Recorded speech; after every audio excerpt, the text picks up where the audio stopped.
Grace and peace to you, sisters and brothers. Amy Wilson Feltz here. I am the pastor of St. Paul's United Methodist Church in El Paso, Texas. Welcome to Coffee with Pastor Amy. Thank you so much for joining me on this Wednesday after Christmas. I hope you had a wonderful Christmas celebration wherever you are. I know my family and I did.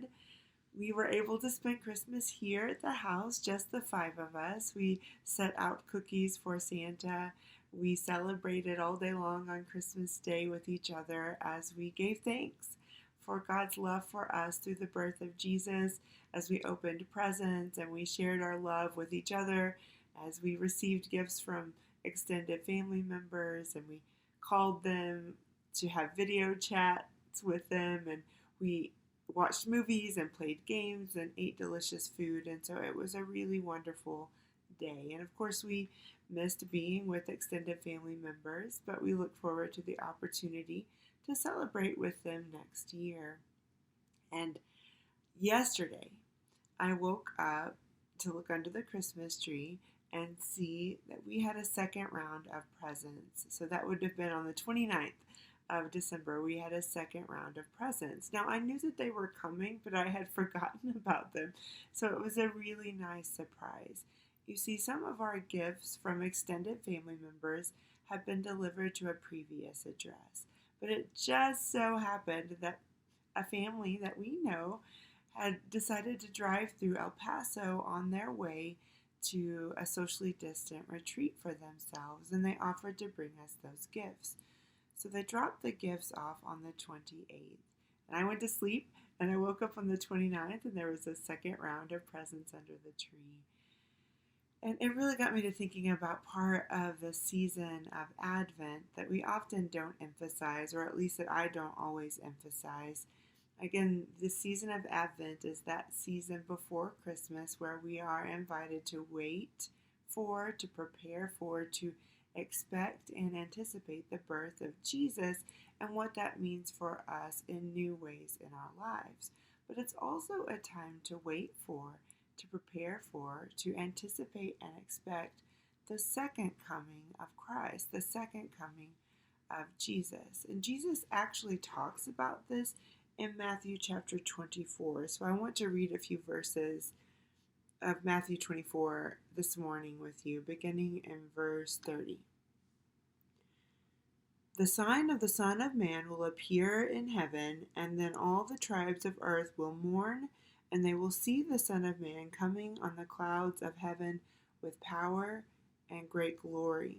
And he will send out his angels with a loud trumpet call, and they will gather his elect from the four winds, from one end of heaven to the other.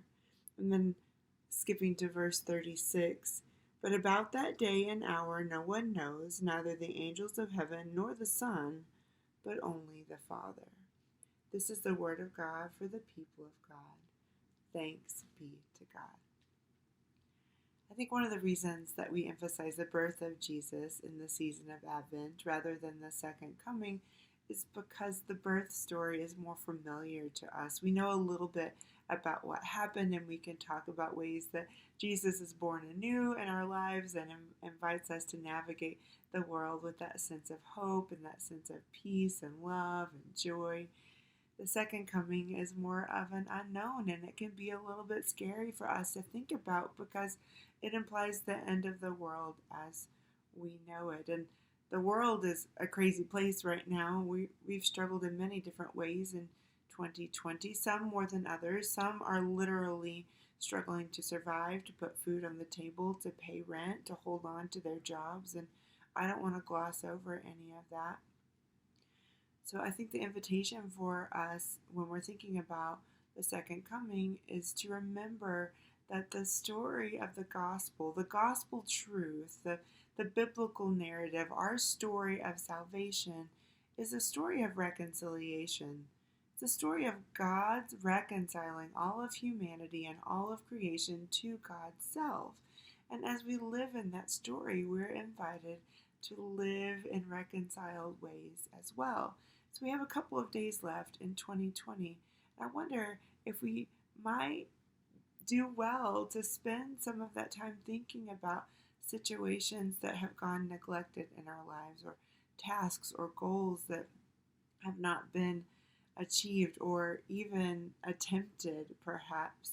Maybe there are some relationships that need some healing and need some reconciliation.